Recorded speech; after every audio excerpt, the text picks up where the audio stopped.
তাহলে এই হাদিস দ্বারা বোঝা যায় চোখ আপনারে একদম একদম রোগাক্রান্ত বানায় দিবে। চোখ মানুষের ক্ষেতের ধান পুরা নষ্ট করে দেয়, চোখ পেঁপে গাছের সব পেঁপে ফেলায় দেয়, চোখ কাঁঠাল গাছের কাঁঠাল সব নষ্ট করে দিতে পারে। না হয় এমন বদ নজর লাগবে, ফুটফুটে একটা সন্তান দেখবেন হঠাৎ একদম চিকন হয়ে চ্যাংরা হয়ে শেষ হয়ে যাওয়ার উপক্রম হয়ে যায়। এই আসমা বিনতে উমাইস রাদিয়াল্লাহু তাআলা আনহার সন্তানদেরকে নবীজি তাকাইলেন, তাকানোর পর বললেন, মা আলী আরা আজসামা বানি আখিক দারিআতান। আল্লাহর নবী বললেন, ও আসমা, আমার ভাইয়ের সন্তানগুলার কি অবস্থা? তারা এত শুকায় গেছে কেন? তুসিবুহুমুল হাজা, না খাইতে না খাইতে আমার ভাতি যারা কি শুকায় গেল নাকি?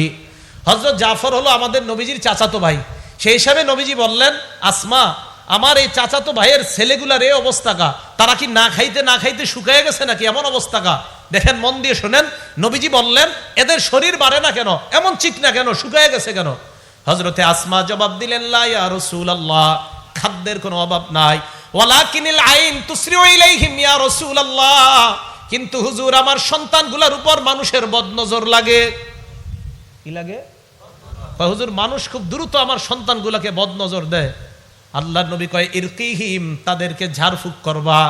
তাহলে এই হাদিস দ্বারা বোঝা যায় চোখ আপনারে একদম একদম রোগাক্রান্ত বানায় দিবে। চোখ মানুষের ক্ষেতের ধান পুরা নষ্ট করে দেয়, চোখ পেঁপে গাছের সব পেঁপে ফেলায় দেয়, চোখ কাঁঠাল গাছের কাঁঠাল সব নষ্ট করে দিতে পারে। তো রাসূল আকরাম সাল্লাল্লাহু আলাইহি সাল্লাম বললেন, আসমা, তোমার সন্তানদের কি হয়েছে? কয়, হুজুর এদেরকে চোখ বদ নজর এদের উপর খুব বেশি লেগে যায়। নবী কয়, ঝাড়ফুঁক করো। 4 নাম্বার কথা, ইবনে মাজা কিতাবের নাম, হাদিস নাম্বার 3509, 3509। হ্যাঁ, এটা মন দিয়ে শোনেন। মাদ্রাসার হুজুর যারা আছে তাদেরকে বলবো, এলাকাবাসী যারা আছেন তাদেরকে বলবো, মাদ্রাসার ছাত্র যারা আছেন তাদেরকে বলবো, এলাকাবাসীও শোনেন। আপনারা মাঝে মাঝে সন্তান গোসল করায়া বারান্দায় দাঁড় করায়া দেন, রোদ্রের মধ্যে দাঁড় করায়া দেন, সন্তান ডারে উঠানের মধ্যে ছেড়ে দেন, তার শরীরের দিকে অন্য মানুষ তাকায়।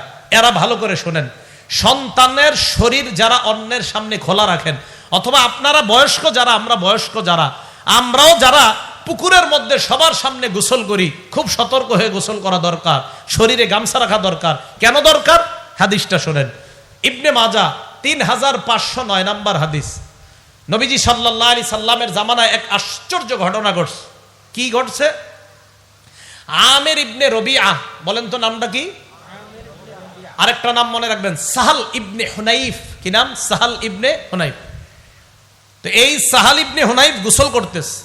মাররা আমির ইবনে রবিআ বিসাহাল ইবনে হুনাইফ রাদিয়াল্লাহু তাআলা আনহুমা। আমির ইবনে রবিআ সাহাল ইবনে হুনাইফের পাশ দিয়ে অতিক্রম করলেন। অতিক্রম করার সময় ওয়াহুয়া ইয়াগতাসিলু, সাহাল ইবনে হুনাইফ গোসল করতেছিলেন। সাহাল ইবনে হুনাইফ দেখতে বড় সুন্দর। সাহাল ইবনে হুনাইফকে দেখার পর আমির ইবনে রবিআর বক্তব্যটা ছিল এমন, লাম আরা কাল-ইয়াউম ওয়ালা জিলদা মুখাব্বাআতান। সাহাল ইবনে হুনাইফকে গোসলরত অবস্থায় এত সুন্দর আমি দেখলাম, এমন সুন্দর শরীর কোন পর্দার আড়ালের নারী কেউ দেখি না। কি বলল? আমির ইবনে রবিআ বলল, সাহাল ইবনে হুনাইফ এত সুন্দর ছেলেটা, এত সুন্দর তার শরীর, পর্দার আড়ালের কোন নারীও মনে হয় এত সুন্দর না। আমির ইবনে রবিআ বলল, ফামা লাবিসা আন লুবিতা সাহাল ইবনে হুনাইফ, বেশিক্ষণ হয় না এই সাহাল ইবনে হুনাইফ বেহুশ হয়ে গেছে। তাড়াতাড়ি আল্লাহ নবীর কাছে নিয়ে যাওয়া হয়। আল্লাহ নবী কি বললেন, ইয়া রাসূলুল্লাহ, তাড়াতাড়ি আপনি কিছু একটা করেন। নবীজি কয়, কি হইছে? মান তাত্তাহিমুনা বি, তোমাদের কাদেরকে সন্দেহ হয়? কাকে সন্দেহ হয়? সাহালের উপর কারো বদ নজর লাগছে বলে কি তোমাদের সন্দেহ হয়? কয়, জি হুজুর। কয়, কাকে? কয়, আমির ইবনে রবিআকে আমাদের সন্দেহ হয়। নবীজি কয়, ডাই কেন? আমির ইবনে রবিআকে আল্লাহ নবী ডাকছেন, ডাকার পর আমারহু আইয়া তাওয়াদ্দা, আল্লাহ নবী তাকে ওযু করতে বললেন। ওযু করার পর ইয়াগসিলু ওয়াজহা, চেহারা দৌত করাইলেন, হাত দৌত করাইলেন, পা দৌত করাইলেন, ওয়া দাখিলাতা ইজারিহি, এবং ভিতরের গুপ্ত অঙ্গ এটাও ধৌত করাইলেন, কাপড়ের ভিতরের গুপ্ত অঙ্গটাও ধৌত করাইলেন। সুম্মা আমারহু আইয়া সুব্বা আলাই, এরপর নবীজি বললেন অতিরিক্ত, কেউ কেউ বলেন যেই পানিটা ছিল সেটা, আবার কেউ কেউ বলেন না যেটা দুইছে ওই পানিটাই, আইয়া সুব্বা আলাই, যার উপরে বদ নজর লাগছে তার উপর ছিটায় দাও, যার উপর বদ নজর লাগছে তার উপর ছিটায় দাও। এখন কথা হলো, এই হাদিস দ্বারা কি বোঝা যায়? নবীজি সাল্লাল্লাহু আলাইহি সাল্লাম বলেন, শোনো তোমরা কি করো না করো মাঝে মাঝে তোমরা, দেখেন আলামা ইয়াকতুলু আহাদুকুম, এই শব্দটা সারা জীবন মনে রাখবেন।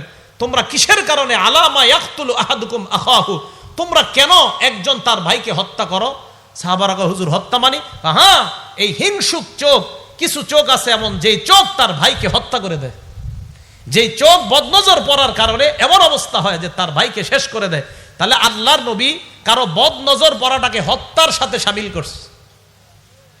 আলামা ইয়াকতুলু আহাদুকুম আখাহু, তোমাদের কেউ তার ভাইকে কেন হত্যা করো? নবীজি বললেন, ইজা রাআ আহাদুকুম, তোমাদের কেউ যখন কাউকে দেখে, মা ইউজিবুহু, যেটা তার কাছে ভালো লাগে, ফালইয়াদউ লাহু বিল বারাকা, ওই সময় যেন সে তার জন্য বরকতের দোয়া করে। কাউকে যখন দেখবো আমরা, সৌন্দর্যতা যদি চোখে আসে, মাশা আল্লাহ, মাশা আল্লাহ, এই দোয়াগুলা করব। এখন এলাকাবাসী যারা আছি, আমাদের জন্য করণীয় কি? দোয়া তো আমি আপনি হয়তো করলাম যারা জানি, কিন্তু যে জানে না সে তো দোয়া করবে না। তার চোখ যদি আপনার ছেলের উপরে লাগে তাহলে কিন্তু বরবাদ হয়ে যাবে। এই জন্য বাচ্চাদেরকে সবার সামনে গোসল করায়েন না, বাচ্চাদেরকে গোসল করায় সবার সামনে রোদ্রে দাঁড় করায় দিয়েন না। গেঞ্জি সহ, শরীরে একটা কাপড় সহ বাচ্চাকে অন্যের সামনে দেন, না হয় এমন বদনজর লাগবে, ফুটফুটে একটা সন্তান দেখবেন হঠাৎ একদম চিকন হইয়া চ্যাংরা হইয়া শেষ হয়ে যাওয়ার উপক্রম হয়ে যায়। এগুলো বদনজরের কারণে হয়। মাদ্রাসার তালেব ইলম যারা আছেন, ছাত্র ভাইয়েরা, যদিও আমরা অনেকের মাঝে গোসল করতে হয়, আলহামদুলিল্লাহ মাদ্রাসার ছাত্রদের মধ্যে তো বদনজর নাই, সারাক্ষণ কোরআন হাদিস পড়ে। এরপরেও মাদ্রাসার ছাত্র ভাইয়েরা সতর্ক থাকা, গামছা অন্তত রাখা শরীরের মধ্যে, সবার সামনে গোসল করলেও গামছা রাখা।